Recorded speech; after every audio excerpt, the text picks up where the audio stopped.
How can someone find the root cause of the emotional pain?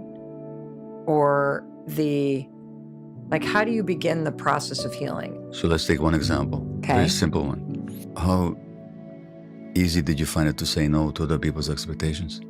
Oh, I couldn't. Okay, so you couldn't say no? No. All right. So I ask people this question. Where in your life do you have difficulty saying no? It shows up in two areas, work and in personal life. Mm-hmm. Okay? So you couldn't say no. The second question I ask people then is, what's the impact on you of your difficulty saying no? It's exhausting. I don't like my own behavior. Yeah, so it's this shame. Lack of control. Blaming other people and making it their fault that I can't say no. So what's the impact? You've identified some impacts. Could also be frequent colds, illness, and so on. The third question is, what's your belief that keeps you from saying no? So when you had trouble saying no, what's the story? What was the belief? That I would get fired from my job, and then we wouldn't be able to pay our bills, and then we would lose our house. Fourth question is, how did you develop that story that if I say no, I'll be rejected?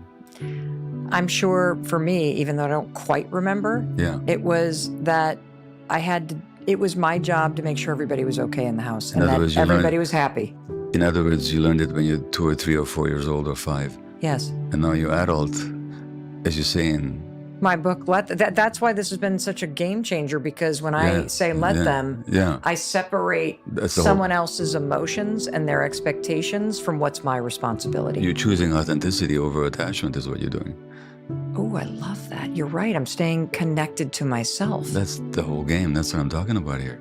So once you understand that you learned the story when you were hypnotized into it, by the way, 3 or 4-year-olds are in hypnotic states.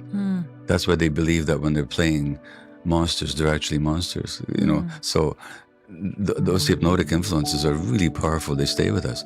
So then the next question is, who would you be if you didn't believe that you mustn't say no? Who would you believe? Who'd you be then? Free. Exactly. Do that exercise once a week. 5 questions. There's a 6th question. What is the 6th question? Where are you not saying yes?